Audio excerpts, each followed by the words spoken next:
నిజంగా ఈ దీపావళికి వచ్చిన పరమ చెత్త సినిమాల్లో 'తెలుసు గదా' సినిమా అనేది చాలా అష్టదరిద్రమైన సినిమా అని చెప్పొచ్చు. ఎందుకనంటే అసలు ఈ సినిమా షార్ట్ ఫిల్మ్ కంటెంట్ అండి ముఖ్యంగా చెప్పాలంటే. మరి వాళ్ళు టైం లేక తీసిర్రా మరేం ఆడియన్స్ పిచ్చోళ్ళనుకోని తీసిర్రా నాకైతే అర్థం కాలేదు. ఇన్‌ఫాక్ట్ 'సిద్దు జొన్నలగడ్డ' గారు 'టిల్లు' తర్వాత ఏ ఫిల్మ్స్ ఆయనకు వర్కౌట్ అవ్వట్లేదు. ఇట్ ఈస్ ఓన్లీ బికాజ్ ఎందుకంటే ఈ అసలు స్టోరీ ఏందంటే ఫస్ట్ సింపుల్‌గా చెప్పాలంటే స్టోరీ ఏంటంటే ఒక అబ్బాయికి ఒక ఫ్యామిలీ ఉండదు. అతను ఆల్రెడీ లవ్‌లో ఫెయిల్ అయిపోయి ఉంటాడు.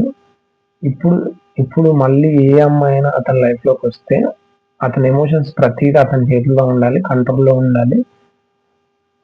మొత్తం ఆ ఎమోషన్స్ గాని అవన్నిటిని తీసుకెళ్ళి ఆ అమ్మాయి చేతిలో పెట్టకూడదనేది కాన్సెప్ట్. ఓకే. బట్ ఇతని క్యారెక్టర్ ఏదైతే క్యారెక్టర్ ఉందో 100% జెన్యూన్‌గా ఉండాలని అనుకుంటాడు. బట్ ఆ లవ్ చేస్తున్నాడా? రివెంజ్ తీసుకుంటున్నాడా? అర్థం కాని స్టోరీ. సినిమా వచ్చేసి వీళ్ళ చుట్టూ తిరుగుతుంటది. ముగ్గురు చుట్టూ తిరుగుతుంటది. ఒకటే చిన్న పాయింట్ అతను అనుకోని చేసిందేంటంటే వాళ్ళ ఎక్స్ గర్ల్ ఫ్రెండే వచ్చి వీళ్ళ వీళ్ళు పెళ్లి చేసుకున్న తర్వాత ఆ అమ్మాయికి ప్రెగ్నెంట్ కాదు కాబట్టి వీళ్ళ ఎక్స్ లవర్ వచ్చేసి ఆ అమ్మాయి వీనికి చెప్తాదనమాట. నేను చేస్తా అని చెప్పేసి. ఇది ఒక కొత్త system. For example 'Anushka' Naveen Polishetty తీసిన సినిమా కైండ్ ఆఫ్‌లో ఇలాంటి ఒక కాన్సెప్టే అనమాట. పెద్ద కొత్త కాన్సెప్ట్ ఏం కాదు. అండ్ 'సిద్దు జొన్నలగడ్డ' మాట్లాడుతుంటే 'డీజే టిల్లు' మాట్లాడినట్టే ఉంటది. అండ్ కొన్ని చాలా ఓవర్ యాక్షన్ సీన్స్ ఉంటాయి. అండ్ ఆ కమెడియన్ అసలు పాపం ఆయనని అనవసరంగా యూజ్ చేసిర్రు అనిపించింది నాకైతే. ఇంకా బెటర్‌గా చాలా బెటర్‌గా యూజ్ చేయొచ్చు. అసలు సినిమా హోల్ కంటెంటే సినిమా అస్సలు బాలేదు. నిజంగా చూస్తే మాత్రం మీకు మెంటలొచ్చేస్తది. అంటే ఈళ్ళు మనకెందుకు చెప్తుర్రా బాబు అన్న ఫీలింగ్ వస్తది. సినిమాలో అతను లవ్ చేస్తుండా? లేకపోతే రివెంజ్ తీసుకుంటుండా? ఆ అమ్మాయి కూడా సేమ్ లవ్ చేస్తుందా? రివెంజ్ తీసుకుంటుందా? అన్న కాన్సెప్టే ఉంటది. సినిమా చాలా చెత్తగుంటది. అండ్ ఒక్క దగ్గర కూడా నవ్వుకోలేం. ఏదో స్టార్టింగ్‌లో చిన్నగా 2, 3 పెళ్లి సంబంధాలొస్తాయి. అవి కూడా చాలా మొత్తం క్రింజ్ అంటే మామూలుగా ఈ షార్ట్ ఫిల్మ్స్‌లో అట్లా వస్తాయి కదా! అట్లా అనిపించింది. ఈ సినిమా అసలు రేటింగ్ గురించి మాట్లాడే అవకాశమే లేదు. మొత్తం మైనస్‌లే అండి. అసలు ప్లస్ పాయింట్లు 0. వాళ్ళేదో మొత్తం హై స్టేటస్‌లో ఉంటుంది ఫిల్మ్. నాకైతే అసలు ఏం ఎక్కలేదు. Very bad. Very bad. నచ్చలేదు సార్. అస్సలు నచ్చలేదు. హ్మ్. ఏం అబ్బా! సాంగ్స్ అంటావా? అసలు ఆ మ్యూజిక్ అయితే ఇగ అంటే ఎక్కడో వాడేసిన మ్యూజిక్ ఉంటది కదా!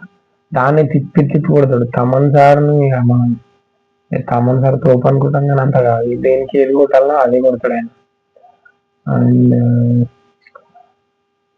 ఏమో సార్ మొత్తం డిసప్పాయింట్ అయిపోయింది. ఇగ క్లైమాక్స్ వస్తే ఇగ స్టార్టింగ్ క్లైమాక్స్ సేమ్ ఉంటాయి. మిడిల్ సేమ్ ఉంటది. ఏదో ఆడుకున్నట్టు అయిపోయిందండి. సినిమా అంటే మొత్తం ఆడుకున్నట్టు అయిపోయింది అంతే.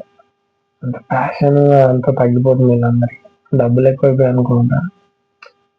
బట్ ఇంకా చాలా కేర్ తీసుకొని చేయాలి సినిమాని. సారీ సిద్దు గారు మిమ్మల్ని అప్సెట్ చేయడం కాదు కానీ మీ మీ మీద చాలా ఎక్స్‌పెక్టేషన్స్ ఉన్నాయి జనాలకు. వాళ్ళు ఎక్స్‌పెక్టేషన్ చేయాల్సిన అవసరం లేదు. మీరు చేసేదే వాళ్ళ గురించి సినిమా. ఓకే. కానీ వాళ్ళ థింగ్స్ కూడా మీరు కన్సిడర్ చేసుకోవడం అనేది చాలా చాలా ఇంపార్టెంట్. ఏదో హీరోయిన్‌ల మీద ఎక్కేసినాం అని అంటే కాదు సినిమాలో. దట్ డజంట్ వర్క్ అండి. Story is essential. అండ్ ఈ సినిమాలో ఆహ్, ఇంట్లో ఇల్లాలు, వంటింట్లో ప్రియురాలు ఆ సినిమా ఉంటది కదా! వెంకటేష్ గారిది. దాంట్లో ఒక సీన్ కొంచెం కాపీ కొట్టినట్టు అనిపించింది. బట్ అది కూడా చాలా క్రింజ్ అండి. అంటే దాన్ని ఇగ చూడలేం అసలు. అబ్బా! ఇది మళ్ళా ఈ సీన్ ఎట్లా అయిపోతదిరా బాబు! అన్న ఇది ఉంటది. అండ్ రాశి ఖన్నా వీళ్ళందరూ పర్ఫార్మెన్స్ వేరే లెవెల్ అండి. ఇప్పుడు వాళ్ళని వంకబెట్టేది ఏం లేదు. కానీ స్టోరీ బాలేకపోతే ఆళ్ళ పర్ఫార్మెన్స్ ఎంతుండే అలా అని చెప్పండి అసలు. వేస్ట్ అండి ఈ సినిమా. చాలా వేస్ట్. చాలా చెత్త. దరిద్రం. వద్దు వద్దు వద్దు వద్దు అస్సలు చూడొద్దు ఈ సినిమా. ఒకవేళ ఓటీటీలో వస్తే మీకు టైం బాగుందని అనుకుంటే అప్పుడు చూడండి. అంతే తప్ప ఈ సినిమా చూడొద్దని నేను చెప్పను, కానీ డబ్బులు ఖర్చు పెట్టుకొని మీ ఎక్స్ట్రీమ్ టైం అబ్బా ఇక ఈ సినిమా చూడాలని పోతే మాత్రం వీళ్ళే పర్లేదు, టైం ఉంది ఖాళీగానే ఉన్నా కొంచెం పర్లేదు అని అనుకుంటే చూడొచ్చు. ఓకే, ఏదో చూడాలి కదా అని కూడా చూడొచ్చు. ఎక్స్ట్రా సినిమా చూడాలంటే ఇంకా చాలా ఉంది, బట్ డబ్బులు అయితే వేస్ట్ చేసుకోకండి, అది ఒకటైతే నేను చెప్తాను.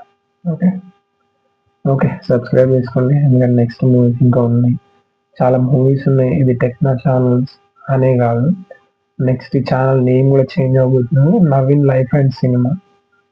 So hope you guys follow. Thank you for watching.